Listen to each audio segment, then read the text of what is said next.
na Bwana, kwa kuwa mtumishi wako anasikia. Kwa hiyo hongera sana kwa kuitikia wito wa upadre. Tupongeze.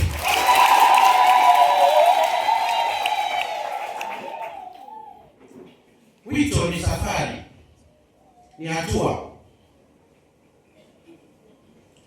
Leo kwa ninyi kuwa mapadre ni hatua ya safari hiyo ya wito. Kwa kufikia upadre unaweza kusema tumefika sasa, mwisho, hakuna shida. Hiyo ni hatua, bado hamjafika katika safari ya wito. Ndiyo mnaanza wito wa upadre. Yeye hamkuwa mapadre. Hata ulipopata ushemasi sawa, upadre ile hatua ya kwanza ya upadre, lakini hamkuwa mapadre. Sasa ndio mmefikia upadre. Sasa ndio mnaanza wito wa upadre, kwa sababu masharti yote mmeshaelekezwa kwa kila kitu. Kwa hiyo ndipo mnapoanza, ni hatua. Sasa hivi mnaitwa mapadre wapya. Sisi tunaitwa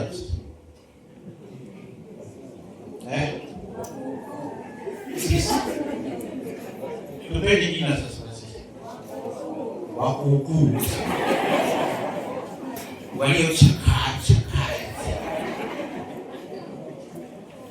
Kwa hiyo leo ninyi mnaitwa mapadre wapya ni kwa sababu hamjachakaa, mnapendeza, si ndio? Wanapendeza hata kwa sura. Kwa vijana wao utalinganisha huyo sasa hivi na mimi hapo. Mimi mbizo kwa kwenye kope, yeye soft, handsome, black is beauty.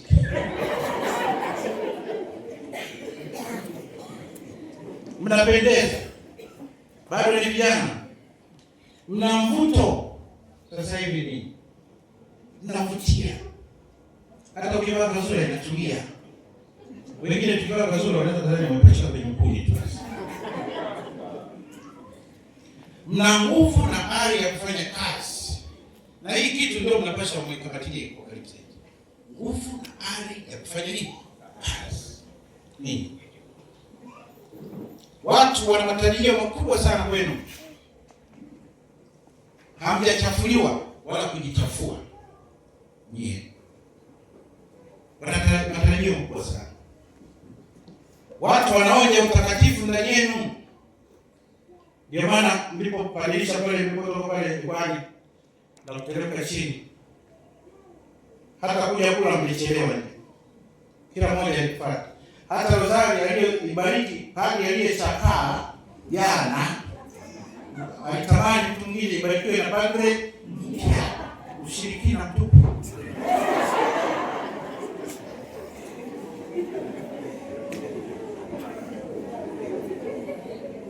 Kwa hiyo watu wanaoja utakatifu ndani yenu, ndio maana wanaleta hizo rozari. Wana hamu ya huduma zenu mpya. Wanahitaji kubariki hata hivyo sakramento.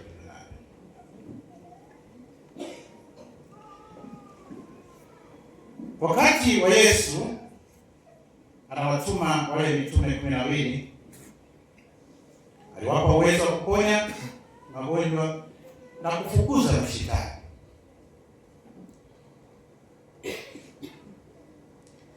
Ninyi siku ya upadilisho, kanisa liliwapa uwezo na nguvu ya kulitumikia taifa la Mungu.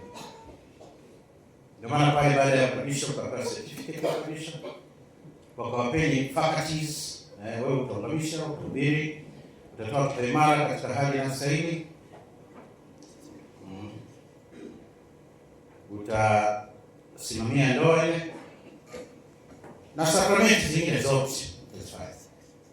Huo ni uwezo ulipewa na kanisa.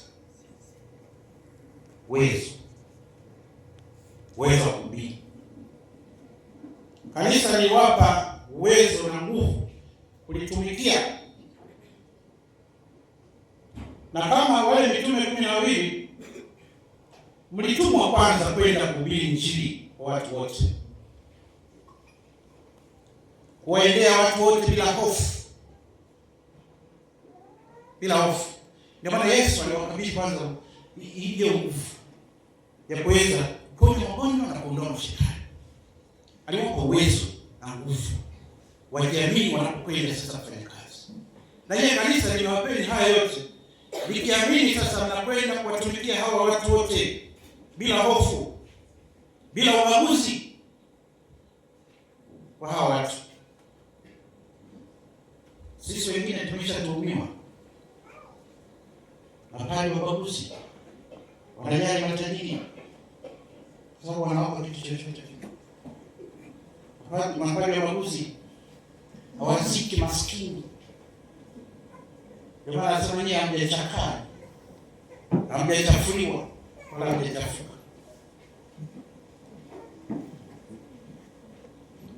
Bila uchaguzi kuwa huyu ni wa maana na yule ni wa ovyo. Inawezekana sababu kwa kuchangia kwenye upanisho wako wala kwenye misa ya shukrani. Unaweza kaanza ubaguzi wenyewe. Mtazama jicho la wewe unashindaje wewe? Kulichangia ngapi?